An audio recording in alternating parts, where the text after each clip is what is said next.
qual é o propósito para que a gente até use a máquina, mas não seja parte da máquina como se nós máquina fôssemos. Eu, Cortella, faço o que faço por quê? Porque isso me oferece renda? Também. Porque isso me oferece prestígio? Também. Porque isso me oferece reconhecimento? Também. Mas não é só isso. Isso auxilia imensamente que eu faça o que faço com alegria, com dedicação, né, com uma satisfação grande, mas não é a razão exclusiva, porque o que faço é a minha obra, não é só o meu emprego. É o meu emprego como forma de meio de vida, mas não é apenas o emprego. É o que me move, é o que me movimenta. No entanto, gosto de lembrar algo e vou trazê-lo aqui de novo. É preciso, sim, saber qual é o teu propósito. A coisa pior é quando você, não tendo nitidez do teu propósito, alguém tem por você e te conduz e te leva. De novo a palavra alienação. Você não se pertence. Quando você não é capaz, ou eu não sou capaz, de ter clareza de quais são as razões pelas quais faço o que faço, é claro que eu até posso seguir fazendo de modo automatizado, mas aquilo perde qualquer sentido. No dia 16 de abril de 1889, há 104 anos, nasceu em Londres uma das pessoas que eu mais admiro, Charlie Chaplin.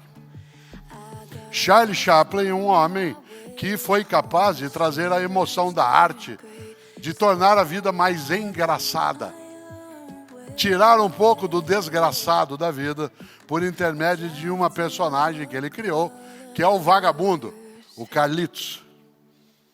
Quem aqui não se lembra das imagens de Carlitos, seja no filme O Garoto, né, seja no filme que trará, né, Luzes da Ribalta, mas especialmente Charlie Chaplin foi capaz de nos encantar com a graça da não desistência.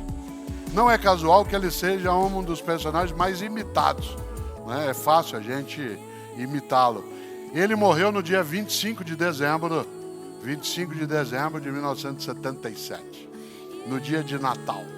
Não é à toa que João Bosco e Aldir Blanc, depois, ao fazerem a música O Bêbado e o Equilibrista, cantaram: caía a tarde como um viaduto e um bêbado trajando luto me lembrou Carlitos. Pois bem, 16 de abril de 1889, Carlitos não nascia ainda, nascia Charlie Chaplin.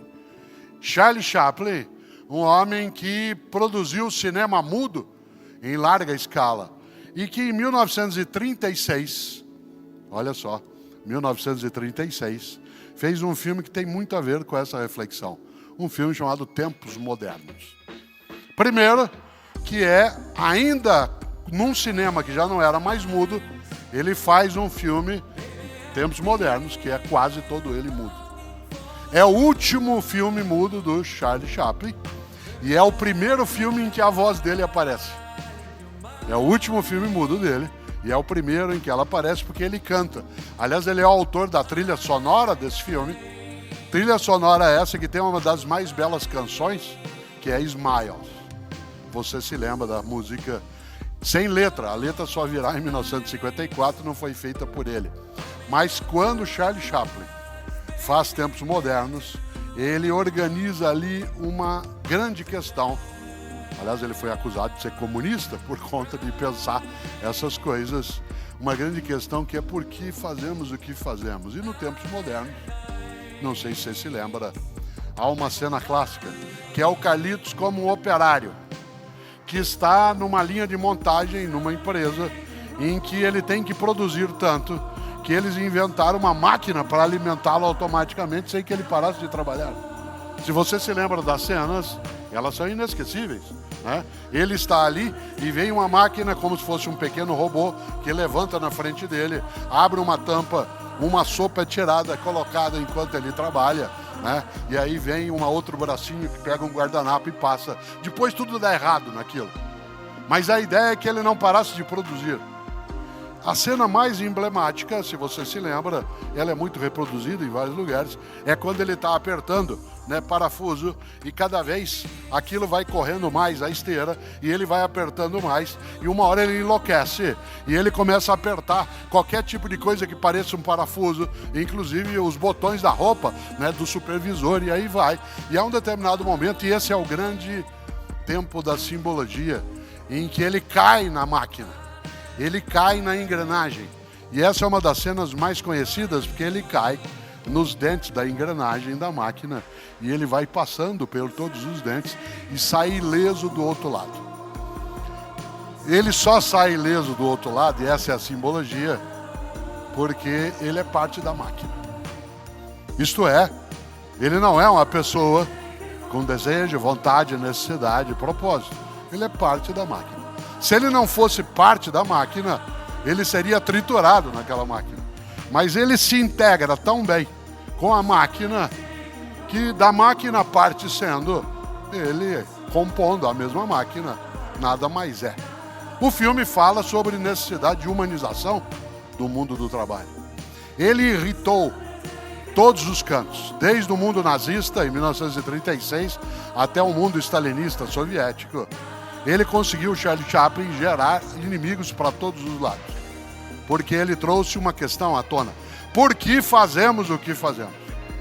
Aliás, essa obra antecipa um pouco, que vai ser depois O Grande Ditador, antecipa um pouco as reflexões que ele fará, até o momento em que, não sei se sabem, essa genialidade dele foi homenageada com um Oscar honorário.